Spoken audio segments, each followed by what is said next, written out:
Hey everyone, and welcome back to the channel.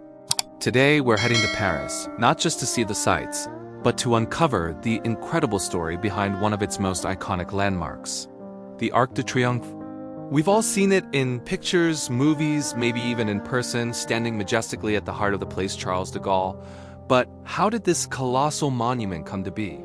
Its story is a roller coaster of ambition, political turmoil, and sheer engineering genius. So grab a coffee, get comfortable, and let's travel back in time to witness the birth of a legend. Our story begins in 1806. Napoleon Bonaparte, fresh off his victory at the Battle of Austerlitz, is at the zenith of his power. He envisions a monument so grand it would rival the arches of ancient Rome. It was a statement, a symbol of French military might and national pride. Napoleon declared to his soldiers, "You will return home through arches of triumph." And with that, the idea for the Arc de Triomphe was born. The initial location was a topic of hot debate. Some suggested the Place de la Bastille, the site of the infamous prison stormed during the French Revolution, to symbolize a new era. But Napoleon had his eyes set on a different spot, the Place de l'Étoile, the Star, so named for the 12 avenues that radiated from it. Its elevated position at the end of the Champs-Élysées would provide a dramatic, breathtaking vista. It was the perfect stage for his masterpiece. The design was entrusted to the architect Jean Chalgrin. Inspired by the Roman Arch of Titus, Chalgrin envisioned something far more immense. His design was a neoclassical marvel, stripped of the columns common in classical Roman arches, giving it a powerful, solid, and imposing presence. The scale was staggering, 50 meters high, 45 meters wide, and 22 meters deep.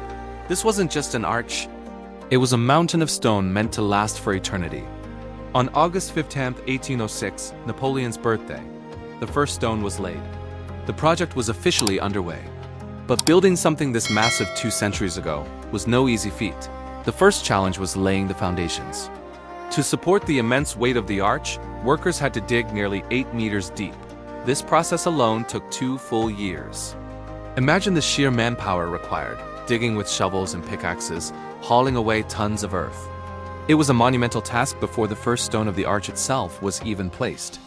As the foundations were completed and the structure began to rise, politics threw a wrench in the works.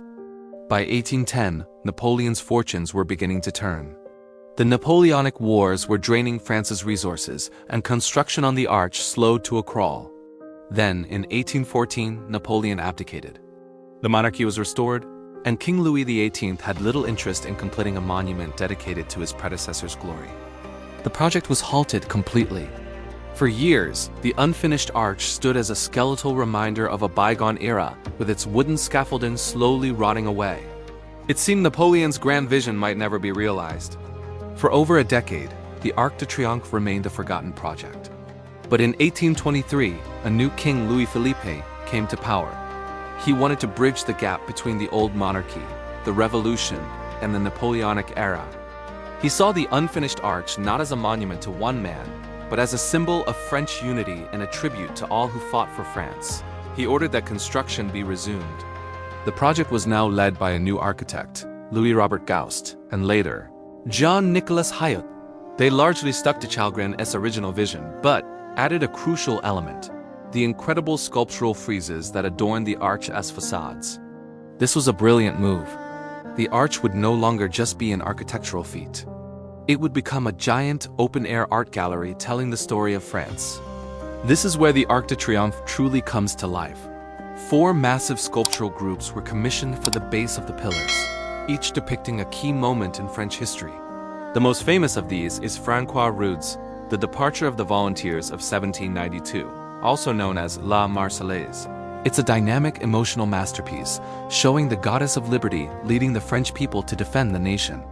It captures the fire and passion of the French Revolution. Other sculptures depict Napoleon's triumph and the resistance of the French people. Above these, 6 smaller reliefs tell stories of specific battles and victories.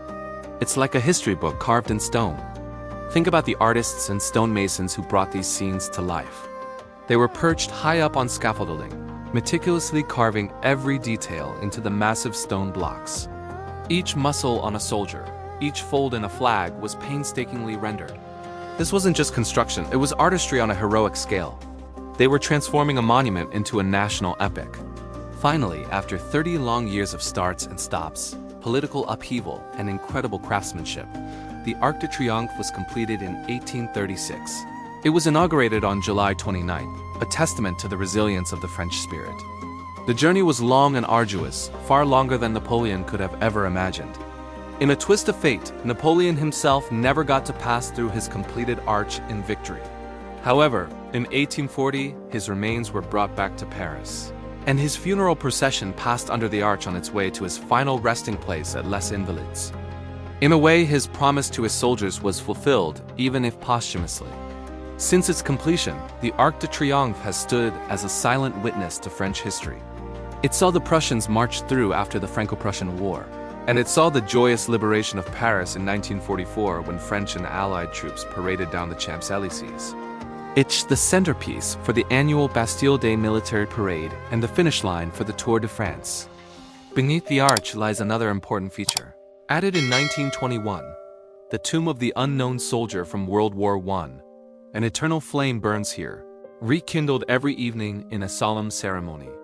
It's a poignant tribute to the countless soldiers who have given their lives for France, making the arch not just a monument to past glory, but also a place of remembrance and reflection. So the next time you see the Arc de Triomphe, look beyond its massive size. See the ambition of an emperor, the genius of its architects, the skill of its sculptors, and the perseverance of a nation. It's more than just an arch. It's a 30-year saga of revolution, empire, and restoration, all carved into 50,000 tons of stone. It's a story of triumph, not just in battle, but of triumph over time and adversity. What do you find most fascinating about the Arc de Triomphe's story? Let me know in the comments below. And if you enjoyed this video, don't forget to like, subscribe, and hit that notification bell so you don't miss our next adventure. Until next time, stay curious.